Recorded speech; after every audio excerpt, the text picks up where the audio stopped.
Salam, deməli danışırıq Cəlalilər dövləti haqqında. Cəlalilər dövləti 1340-cı ildə Bağdadda Şeyx Həsən Cəlali tərəfindən yaranmışdır. Yəni ilk paytaxt Bağdad şəhəri olmuş.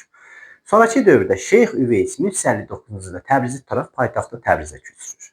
1367-ci ildə Şeyx Üveys Şirvanşahları asıla salmaqla Azərbaycan işğalını başa çatdırmışdır və Təbrizdə dövlətxana memarlıq kompleksini inşa etdirmişdir.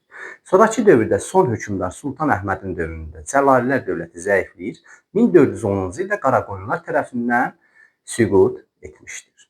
Danışırıq Qızıl Ordu hökmdarı Toxtamışın Azərbaycana yürüşü. Toxtamış 1385-ci ildə Azərbaycana yürüş etdi, Təbriz şəhərini hiylə ilə tutdu, lakin 1386-cı ildə Teymurun Azərbaycana hücum xəbərinə görə Azərbaycanı tərk edib getdi. Teymurun Azərbaycana yürüşü. Teymurun Azərbaycana 3 yürüşü olur. Birinci yürüş 1386-cı ildə buna 3 illik yürüş deyilir.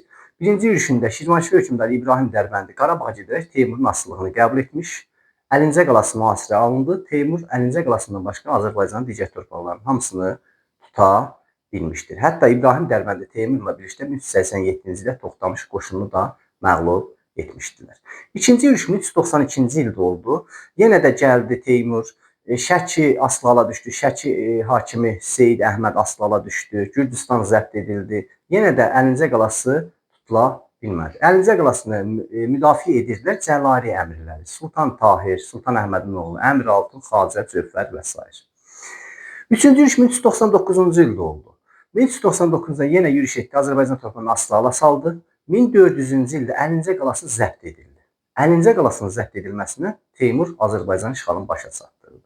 Əlincə qalası müqavimətsiz tutuldu. Səbəbi Cəlali əmirləri arasında qalanın içərisində daxili çəkişmələr baş verdi.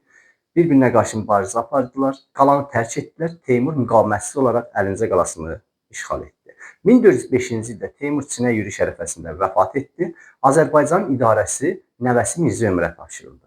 Bundan istifadə edən İbrahim Dərbəndi 1405-ci il Kür sahili döyüşündə Şəki, Ərdəbil hakimlərini Gürcülərin köməyi ilə Teymuru Mirzə Öməri məğlubiyyətə uğratdı. Mövzumuz bundan ibarət idi. Sağ olun.